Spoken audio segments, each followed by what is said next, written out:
ज्ञान प्रवेश परीक्षा की तैयारी करने वाले सभी विद्यार्थियों को हमारा नमस्कार।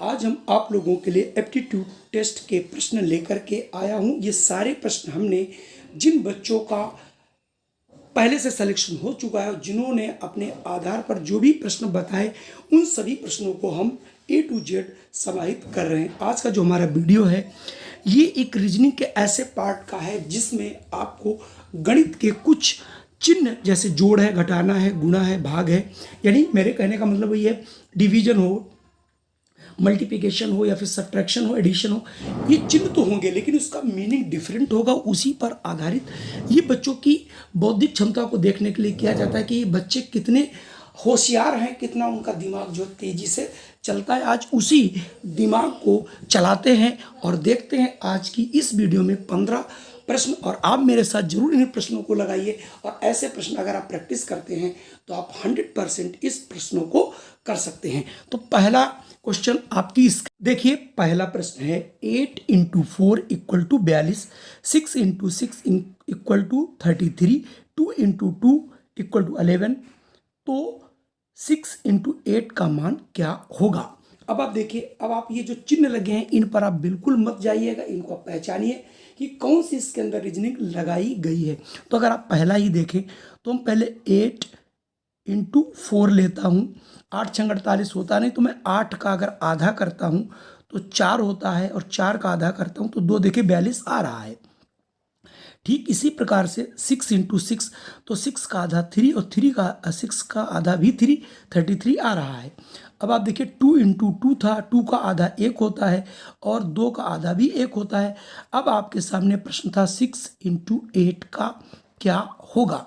तो अगर मैं 6 का हाफ करता हूँ तो आता है 3, और 4 का हाफ करता हूँ, 8 का, तो आता है 4, और अंक बन जाता है 34 यानी 34। ये आपका ऑप्शन सी वाला बिल्कुल सही होगा। आप इस प्रश्न को समझ गए होंगे। अब मैं दूसरे प्रश्न पर बढ़ता हूँ। 2 + 3 = 6, 4 + 6 = 11, 3 + 5 = 9, 4 + 7 = 12। तो 3 + 7 + 3 क्या होगा? अब आप यहाँ पर देख रहे होंगे कि 3 दूनी 6 होता है। ये देखिए 3 दूनी यहाँ 6 तो होता है, लेकिन 6 4 6 24 नहीं होता। अब आपको एक दूसरी रीजनिंग सोचनी है। अब देखिए 3 और 2 कितना होता है? 5। अगर 5 में एक जोड़ दें कितना हो गया? 6। ठीक इसी प्रकार से 6 और 4 होता है 10, 10 में एक जोड़ दें 11। देखिए आंसर 11 आ रहा है। ऐसे ही 5 और 3 होता है 8, अगर 8 में एक जोड़ दें तो कितना होता है? 9। यानी दोनों संख्याओं को जोड़ते हैं और उसमें एक जोड़ के लिख देते हैं। 7 और 4 11, 1 12 होता है। तो ये भी देखिए सही है। तो पूछ रहा था आपसे कि 7 + 3 की वैल्यू क्या होगी? दोनों को जोड़ देंगे, 7 3 होता है 10, और 10 में एक आप जोड़ देंगे तो बाखूबी इसका आंसर आ जाएगा 11। यानी यहाँ से भी आपका ऑप्शन सी बिल्कुल सही होगा। अगर मैं बात करता हूँ प्रश्न संख्या 3 की, तो यहाँ पर जरूरी नहीं कि अंक ही हो। देखिए यहाँ पर अक्षरों पे बनाया है A + B = C, B + C = D, C + D = E। आपने देखा कि यहाँ पर अगर आप लिखते हैं A B C D E F G, अब आप देखें यहाँ पर B, A + B जहाँ पे अंत हो रहा है उसका अगला अक्षर C है। यहाँ B + C, तो C का जो अंत, C के बाद का अंक है D, और C + D, तो D के बाद कौन आता है? E। अब आपसे पूछ रहा है D + E, अर्थात E के बाद का अक्षर क्या आता है? F। ये देखिए E के बाद क्या आता है? F। तो आप बहुत आसानी से इस प्रश्न को यहाँ से करके समझ लेंगे और आप यहाँ पर बी वाले पे ऑप्शन लगा लेंगे। बात करता हूँ प्रश्न संख्या 4 की। 4 को देखिए बहुत आसानी से आप इसे कर सकते थे। देखिए 7 - 3 = 2। आप पहचानिए कैसे इसने किया। तो अगर मैं 7 में से, चलिए मैं अक्षरों पे जाता हूँ, मैं घटा ही लेता हूँ, तो आता है देखिए 7 में से 3 गया 4, और 4 का कर दूं आधा तो होता है 2। इसका मतलब जो घटाने के बाद बचे उसका आधा करते रहें, शायद आ जाए। देखिए अब आप यहाँ से 8 में से 2 घटाएंगे 6 आएगा, 6 का आधा करेंगे 3 आएगा तो ये भी सही है। आप ठीक इसी प्रकार से आप यहाँ से देखें, 9 में से 1 जाएगा तो बचेगा 8, और 8 का अगर आधा करें तो आएगा 4, तो इसका मतलब ये भी सही है।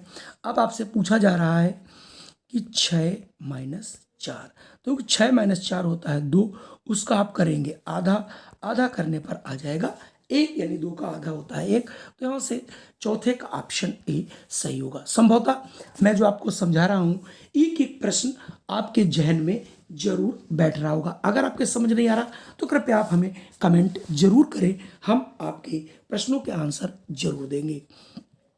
अब देखिए यहाँ पर दोनों को भाग किया गया, भाग से नहीं आ रहा, लेकिन 4 और 5 की गुणा कर दें तो 4 पंजे 20, 6 की 6 से गुणा कर दें 6 छंग 36, और 4 को 7 से गुणा कर दें 7 चौक 28 आ रहा है।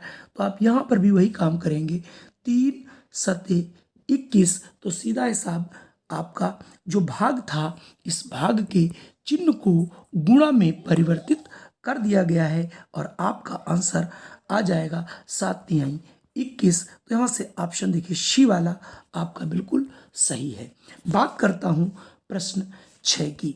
6 वाले में 2 × 8 बराबर आपका 4 दिया जा रहा है, और 4 × 9 बराबर 6, 5 × 5 कितना होगा? तो आप क्या करेंगे, यहाँ पर इन दोनों की गुणा ही पहले कर लें, तो ये 2 8 हो जाएगा 16, और 16 का वर्गमूल 4 होता है। 4 और 9 की गुणा कर देंगे तो 9 चौक होता है 36, और 36 का वर्गमूल करें 6 आता है, तो 5 और 5 की गुणा करें 25 आता है, और 25 का वर्गमूल करें तो 5 आता है। इसका मतलब छठे का भी ऑप्शन यहाँ से सी बिल्कुल सही होगा। बात करता हूँ प्रश्न 7 की। पूछा जा रहा है if a equal to 1, b equal to 2, c equal to 3 and so on. मतलब हम लोग a लिखते हैं, b लिखते हैं, c और d और मान लो e, तो a 1 नंबर पे आता है, b 2 नंबर पे, c 3 नंबर पे, तो d 4 पे आएगा और e हमारा 5 पे आएगा। अब आपसे पूछ रहा है कि अगर मैंने a प्लस e लिया तो a की वैल्यू e 1 लिया होगा, और e की वैल्यू बेटा आप यहाँ देख रहे होंगे 5 है, तो 5 और 1 मिलके हो गया 6। अब कह रहा उन दोनों की गुणा कर दो, तो a की वैल्यू यहाँ से देखो बेटा a है तो a लिख दिया, सॉरी 1 लिख दी, और c जो है वो 5 है, देखिए c 5वें नंबर पे है, तो 5 एकम कितना हो गया 5। तो यहाँ से भी ऑप्शन आपका बी बिल्कुल सही होगा। शायद ये भी प्रश्न आपके समझ में आया होगा। चलिए बढ़ते हैं अगले प्रश्न पर। अगर आप अगला प्रश्न 8वां देखें, आप इसको कमेंट बॉक्स में कर सकते हैं, नहीं तो मैं आपको हिंट दिए दे रहा हूँ। 6 - 2 है, तो यहाँ पर जहाँ माइनस लगा वो से आप गुणा में तब्दील कर लेंगे। मुझे लगता है इसका आंसर आ जाना चाहिए। 6 दूनी 12 लिखा है, 5 चक्कू 20 लिखा है, तो 7 तिहाई 21, यानी ऑप्शन सी यहाँ से सही हो जाएगा। अगला प्रश्न आप देखें 9वां। 9वें में 4 + 3 + 2 बराबर 24।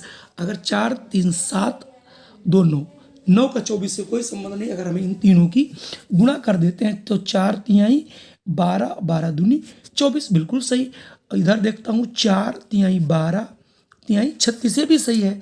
तो 5 चक्कू 20 और दूनी 40, ये भी सही है। तो हम यहाँ पर यानी 6 प्लस था तो यहाँ गुणा कर देंगे, और फिर प्लस था यहाँ गुणा कर देंगे, तो 6 दूनी 12, 12 तिहाई 36, यानी जो प्लस लगा है वहाँ पर आप इंटू का साइन लगा के लिख लेंगे।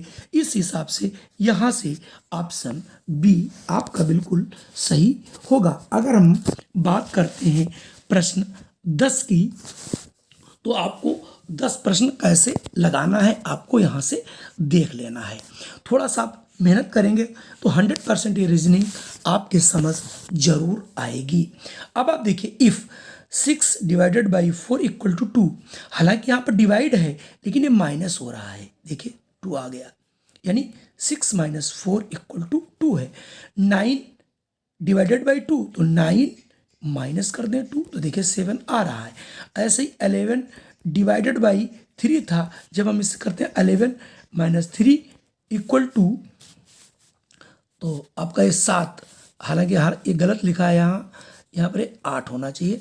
ऐसे ही जब आप यहाँ से करोगे 12, जब आप यहाँ से करोगे 12 तो 12 माइनस 7, तो 12 माइनस 7 यानी 5 बचेगा। तो यहाँ से ऑप्शन आप डी वाला यहाँ से लगा लेंगे। बात करता हूँ अगले प्रश्न 11 की। तो 11वां प्रश्न भी बहुत अच्छा है कि आपसे पूछा जा रहा है इफ माइनस मीन्स आपका मल्टीप्लिकेशन, यानी जो ऋण है ये हमारा तब्दील हो रहा है आपका इनटू में, और जो इनटू का साइन है उसका मीनिंग पॉजिटिव है, तो इसकी मीनिंग क्या होगी, मतलब आंसर कितना होगा 4 माइनस 8 और प्लस 2। अब आप देखिए जो माइनस साइन था वो पॉजिटिव में मल्टीप्लिकेशन में चेंज हो जाएगा, और जो हमारा पॉजिटिव साइन था तो इसमें पॉजिटिव को आपको चिन्ह तो हमारा नहीं, यहाँ पर पॉजिटिव था ही नहीं, ये हमारा मल्टीप्लिकेशन था, और मल्टीप्लिकेशन को प्लस में हम कर देंगे, प्लस 2 हो जाएगा। तो 4 8 32 आप करेंगे, 8 चक्कू 32 और 2 34, तो यहाँ पर 34वां प्रश्न हमें तो लगता है यहाँ 34 है ही नहीं ऑप्शन, तो 34 नहीं है, लेकिन यहाँ पर एक जो ऑप्शन दिया गया है नन ऑफ दीज, इसका मतलब इनमें से कोई नहीं, यही आपका सही होगा। प्रश्न 12 आप अपने करिएगा और इसको हमें कमेंट जरूर करिएगा, क्वेश्चन नंबर 12 आप कैसे लगाएंगे। तो आपको 12 जो है घर से जरूर करके हमें बताना है, और इसका आंसर आप हमें जरूर देंगे। चलिए अगले प्रश्न की हम बात कर लेते हैं। अगला प्रश्न है 7 + 3 = 9, 9 + 8 = 19, 11 + 4 = 17, देन 13 + 7 क्या होगा। जरा सोचिए और इसका आंसर देने की कोशिश जरूर कीजिए। अगर मैं इनका सिंपल मीनिंग ही ले लेता हूं तो 4 और 3 होता है 7, और 7 में अगर हम 2 में बढ़ा दें 9, ऐसे ही 9 और 8 को जोड़ेंगे तो 9 8 होता है 17, 17 में 2 जोड़ेंगे तो आता है 19। ठीक इसी प्रकार से 11 और 4 को आप जोड़ेंगे 15, 15 में 2 जोड़ देंगे तो आएगा 17, मिल रहा है।